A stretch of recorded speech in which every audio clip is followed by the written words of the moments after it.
kung kaya PPP yan, pag binigyan mo sa DPWH yan, iba na naman Patay na naman tayo riyan, di ba? Eh magkano nga ginamit doon sa Senate building eh? Yung ano nga, yung immigration building, 10 years in the making, Oo. ang kasya lang sa driveway, Wigo. Patras pa yun, patras. Ha? Patras. Patras pa. Oo. 10 years in the making. 10 years in the making yun. Hindi, nakakalungkot, no? In-accept yun na ba? Hindi, tsaka, Accepted na yun, di pa, di ba hindi, in-accept? nasa DOJ yan eh. Oo. Pero di ba, isipin mo naman yun. Di ba, di ba mas 10 years in the making and more than 8 billion. ang ginagawa, Spent. 8 billion? Oo. Building na yun? Eh, yung kapitbahay niya, pinagbibili ngayon, 3 billion lang. Oo. Mas maganda pa. Maganda pa, mas malaki, mas maraming modern, maraming kompleto. maraming Ay, buildings nako. na Sobrang tinayo. corruption. Maraming buildings na tinayo ngayon na Kalahati, pwede. no? Kalahati, napunta sa Mapagalitan driveway. kayo, ano, mga engineer dyan. Hindi, maraming buildings Yung na SOJ tinayo. pa ako. Noon ah. Senator na Maraming eh. buildings na tinayo na Oo. pwedeng yun na lang ang bilhin. Pwede ba yun? Under procurement? ginagawa Parang nga yun, eh. para nagkakaproblema ka pag yun ang Ang ginawa sabi mo ko nga eh. kay Melvin Matibag, wag nyo na ituloy yung building ng NBI, bumili na lang kayo ng Oo, building, ng may glut building. ngayon. Mga existing. Oo. Marami sa EDSA, Ang nakikita ko. pangit ng lalabas dyan. Ang dami. Ang tanong kasi dito, Ombudsman, doon sa procurement law kasi, ang daming magiging problema kasi pag procurement mo built up na. Medyo parang kailangan gawa ng batas na Pero ano may yan, proseso. Pwede pero naman. we have to take a cue Yes. from the quality of work of that happens with government projects. Again, So, ibig sabihin mo, boss, talagang huwag na tayo umasa sa DP.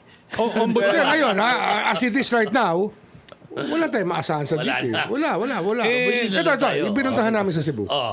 Flood Ayan, control ako, yan eh. Cebu. Flood control. Oo. Ngayon, meron diyang master plan sa ilog. Master plan to, meron. May master plan yan.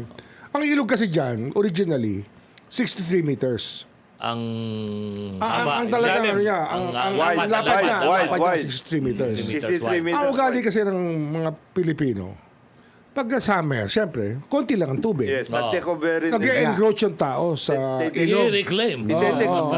Parang Oo. ito. Ay, kasi yan, Oo. sindikato naman ng barangay captain Yes, niya. yes. Pinapayagan ng barangay captain, naniningil. Basta sila ang bahala. Kamag-anak nila, patitirahin nila ron. Oh. So, nagiging So, ang nangyari, village. dumarating yung punto, pag summer, ang lapad ng ilog, 10 meters lang. Oo? Oh. Ganun kalala? Siyempre, kasi tuyo-tuyo eh.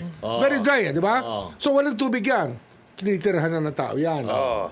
So, may gumawa ng master plan. Yung master plan, sinasabi nga, 63 yan. Okay. Dapat laparan talaga yan. Yan nasa master plan. Nung ginawa yung flood control, hindi sinunod ng DPWH. Kahit may master plan. Oo? Oh.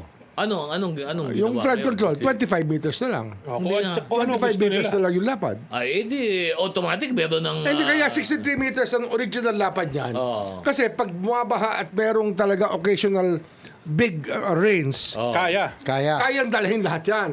Doon sa 63 meters. Carriageway Okay. niya. Kaya naging 25 Parang yun meters. ang spillway. May- Yun ang ano, spillway nila. 2/3, ano wala? Hindi, 2/3 ang nawala. Naku, laki. At yung 2/3 na yun, magsisiksikan village talaga. na ngayon. Tinitirahan na ng mga tao yan.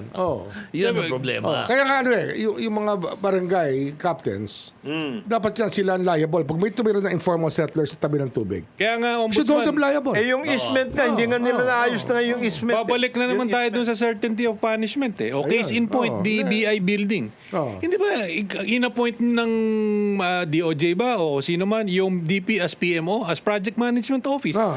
Ang trabaho mo, dapat bantayan mo yan eh. Tapos naging ganyan, hindi ikaw, dapat masakote ka. Kaya nga, i-compare mo ngayon yung mga buildings na pinagbibili Kaysa yan. kaysa sa mga paggagawa natin. Ng gobyerno. Hindi kayang gawin ng gobyerno yung quality na. Ganong gaganda. Hindi.